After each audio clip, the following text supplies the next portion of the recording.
मी Shivyogi PK. Awhad. हृदय शौर्य channel माझा.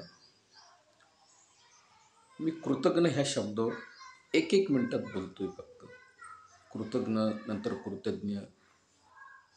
एखाद्या व्यक्तीचे आपण असे काही कामं करतो का त्याच्या आयुष्यामध्ये त्याला कोणी एवढं उपयोगी पडत नाही, इतके आपण महत्त्वाचे असे ठराविक स्वरूपाचे कामं करतो का त्याच्या अडीअडचणी दूर करतो.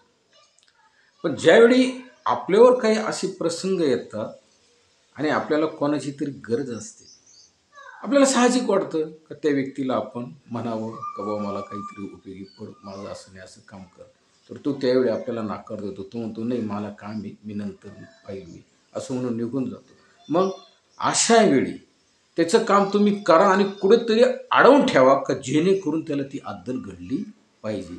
अशा लोकांना तुम्ही कुठेतरी शिकवून द्याच आणि दिलीच पाहिजे, कारण ह्या वर्गाला ते आता कळून चुकलं पाहिजे.